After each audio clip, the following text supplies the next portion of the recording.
gulong-gulo ang isipan noon ni Dre. Kaya minabuti niyang huwag munang kausapin si Randel sa cellphone man o sa social media. Ang hindi niya batid, lubos na dinamdam ni Randel ang pag-ignore at silent treatment sa kanya ni Dre. Hanggang sa...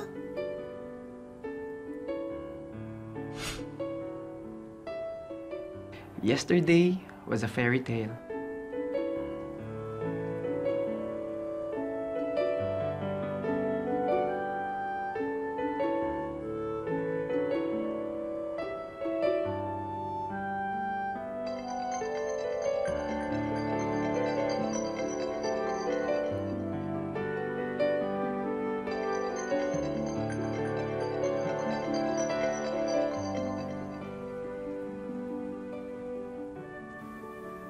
Thank you, Dre, na sinagot mo ako, ha.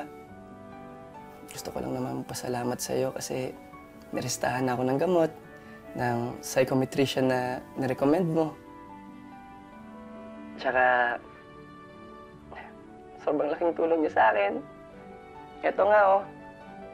May binilin siya na ilista ko daw yung lahat ng mga nilook forward ko for today. Gusto mo bang marinig? Eto.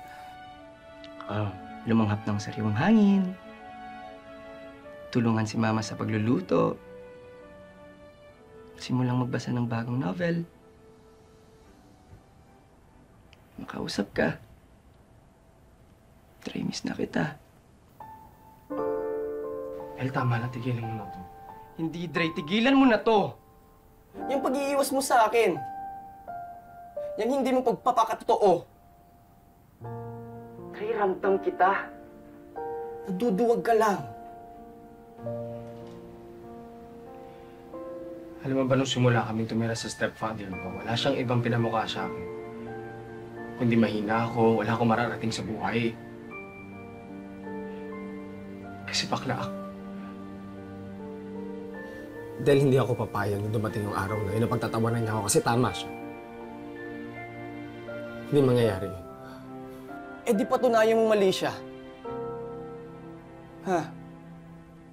Dre, naniniwala ako sa galing at determinasyon mo. At alam ko, sa dulo ng lahat ng to, tatagumpay ka. Kaya sana naman huwag mong kalimutan ang sarili mo. Yung totoong ikaw. Sa loob ng maikling panahon, pinaramdam mo sa akin na may halaga pala ako bilang isang tao. Na mahalaga pala ako sa'yo. Na mahal mo rin ako. Kaya ang sakit-sakit lang nung tinalikuran mo na lang ako, bigla mo na pinutol ang lahat. Sorry, Nel. Aminin ko, itong mga nakaraang araw na iniiwasan kita, ramdam na ramdam kong may kulang. Lagi kitang iniisip, Nel. Ipag-iwas ko sa'yo masakit. O kahit anong tanggi ko sa sarili ko. Mahal kita palagi, Nel. Wait. Tama ba yung nadinig ko? Mahal mo rin ako. God. So, hindi ba sabihin nun, boyfriend na kita?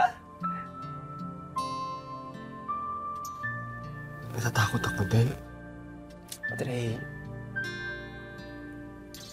kung dumating ka, nahanap ko ang tapang ko. Kaya kung ipaglalaban natin itong pagmamahalan natin, kahit anumang dumating na unos, kakayanin natin. I love you. Nasundan pa yun ang araw-araw nilang pag-uusap sa cellphone at sa online.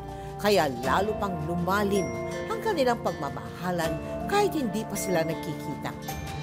Kaya naman, kahit may pandemya noon at mahigpit ang protocol, buong tapang at determinasyon na bumiyahe si Dre patungong Zambales para sa wakas ay makita niya na at makapiling si Randel. Del? Del? Dre.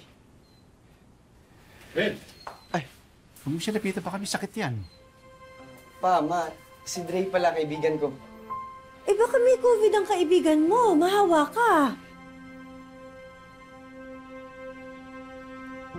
Dahil sa matinding pakiusap ni Randel sa kanyang mga magulang, pinatuloy na rin nila si Dre sa kanilang tahanan at unti-unti itong naging bahagi ng kanilang pamilya. Pero dahil sa nakahawang COVID virus, minabuti nilang i-quarantine muna si Dre sa isang hiwalay na kwarto. Hoy! Tel, anong ginagawa mo dito? Di pa tapos yung quarantine ko, makita ka ng mama at papa mo. Dre, isang linggo na tayo magkasama sa isang bahay. Pero parang layo-layo natin sa isa't isa. Eh, di ba negative ka naman sa COVID test? Oo. Oh, wala ka namang symptoms. Ito na yung hihintay natin ng matagal. Gusto ko na mayakap ikaw. Ayaw pa? Baka kasi marinig ka ng mama at papa mo. Kaya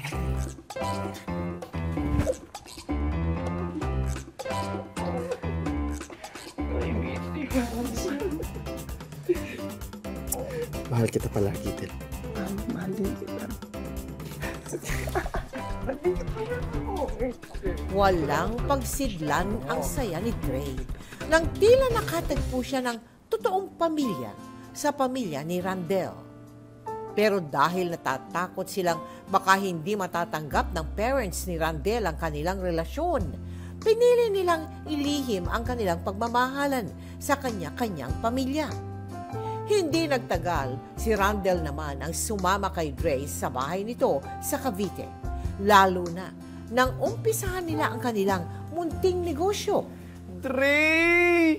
Ang galing talaga ng ideya mo. Ang dami na nating benta. Pak na pak. O, dahil dyan, uminom ka muna. konti na lang. May kapital na tayo para sa susunod nating negosyo. Ay, sigurado ako mahihit natin yan in no time. Ang galing-galing kaya ng Dre ko. Kaya nga nalove kita eh. Siyempre kasama kita doon. Makapost ka, ha? Oh, ano ba ginawa mo sa loob? Eh, nag-aayos ng mga gamit. Mga bading! Mga salot! Mga bading! Salot! Bading! Salot! Salot! Dre, hayaan mo yun ngayon. Wala namang ambag sa buhay natin yan. Yun na nga eh. Alam mo, isang kantsaw lang nila ang sakit pa din.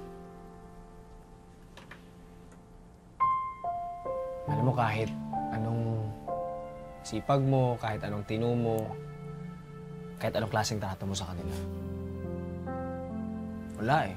Ang tingin nila sa mga kagaya natin, parang ebak pa rin talaga.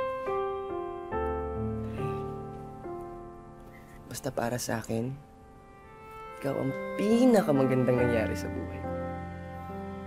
Kahit insultuhin pa tayo ng buong mundo, yung boses mo lang papakinggan ko.